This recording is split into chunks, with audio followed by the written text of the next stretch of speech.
வணக்கம் நண்பர்களே. இன்றைக்கி நம்ம எல்லாருக்கும் ரொம்பவே மகிழ்ச்சியான நாள். மகிழ்ச்சியான செய்தி வந்திருக்கு. எல்லோரும் பார்த்துருப்பீங்க, ஆல்ரெடி கேட்டிருப்பீங்க. இருந்தாலும் நான் சொல்லணும்னு ஆசைப்பட்றேன். ஏன்னா ரொம்ப மகிழ்ச்சியான செய்திங்கிறதுனால நானும் சொல்லணும் அப்படின்னு ஆசைப்பட்றேன்.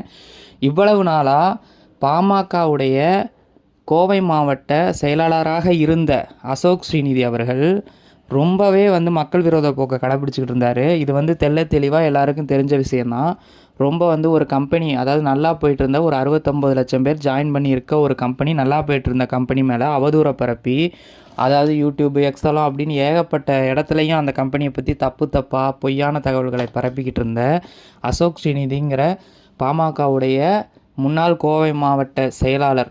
என்ன முன்னாள்னு சொல்கிறேன்னு பார்க்குறீங்களா? அதுதான் இனிப்பான செய்தி. பாமகவுக்கு மக்களுடைய குரல் கேட்டது போல் அவர் மட்டுமல்ல, திருப்பூர் மற்றும் கோவை மாவட்டத்தில் இருக்கிற செயலாளர், பொருளாளர், இந்த மாதிரி போஸ்டிங்கில் உள்ளவங்க எல்லாரையும் அந்த போஸ்டிங்லேருந்து விடுவிச்சிருக்காங்க. கட்சியிலேருந்து நீங்களா போஸ்டிங்லேருந்து விடுவிச்சிட்டாங்க. இனிமேல் அவங்க அந்த பொறுப்பில் இல்லை. அதாவது இனிமேல் அவர் செயலாளர் கிடையாது.